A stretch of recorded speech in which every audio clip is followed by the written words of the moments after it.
معزز ناظرین، اس تصویر کو اچھی طریقے سے پہچانیے۔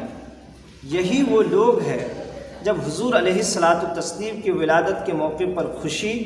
اور جشن عید میلاد النبی کی بات ہوتی ہے تو ان کے پیٹ میں درد ہونے لگتا ہے اور برساتی میڈک کی طرح باہر نکل کر شرک و بدعت اور اس کے ناجائز ہونے کا فتویٰ لگاتے ہیں، اور ساتھ ہی ساتھ قرآن و حدیث کا حوالہ دیتے ہوئے صحابہ کرام، تابعین، تبع تابعین اور سلف صالحین ائمہ اربعہ سے اس عمل کے نہ ہونے کا قول کرتے ہیں، جبکہ ان کے اس بات کی بالکل بھی کچھ حقیقت نہیں ہے۔ اخیر میں جشن عید میلاد النبی پر ہم دلیل پیش کریں گے، اب اخیر تک ہمارے ساتھ بنے رہیں۔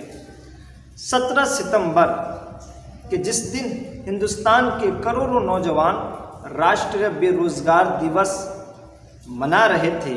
وہیں پر کچھ لوگ عالم کا لبادہ اڑے ہوئے مودی جی کا جنم دن منا رہے تھے اور کیک کاٹ کر خوشیوں کا اظہار کر رہے تھے اور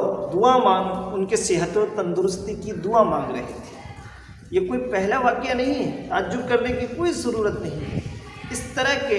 ہزاروں واقعات ہیں، امام حرم سے لے کر ان کی چھوٹی مسجد کے امام تک سبوں کا یہی طریقہ رہا ہے کہ جب کبھی ان کے اپنے مفاد کی بات ہوتی ہے تو یہ اپنے فائدے کی خاطر کسی بھی راہ سے گزرنے کے لیے، کچھ بھی کام کرنے کے لیے یہ تیار ہوتے ہیں، لیکن جب حضور علیہ الصلاۃ والتسلیم کی ولادت کے موقع پر خوشی منانے کی بات آتی ہے تو ان کے پیٹ میں درد ہونے لگتا ہے اور ان کو شرک و بدعت کے فتوے نظر آتے ہیں۔ نہ جانے اس طرح سے انہوں نے کتنے سادہ لوگ مسلمانوں کو دھوکے میں رکھا ہے کہ لوگوں کو روکتے ہیں لیکن یہ کسی کافر کا جنم دن منانے اور ان کا کیک کاٹنے اور ان کے لیے دعائے صحت کرنے سے گریز نہیں کرتے ہیں۔ اور آپ کو یہ بھی بتاؤں کہ حضور علیہ الصلاۃ والتسلیم کی ولادت کے موقع پر خوشی منانا یہ امر مستحسن ہے، ضرور منانا چاہیے۔ احادیث میں اس کا ذکر ہے، سلف صالحین سے اس کا ثبوت ہے۔ حضور علیہ الصلاۃ والتسلیم کی ایک حدیث پاک ہے، اس حدیث کے راوی حضرت ابو قتادہ فرماتے ہیں کہ ان رسول اللہ صلی اللہ علیہ وسلم سئل عن صوم الاثنین فقال فیہ ولدت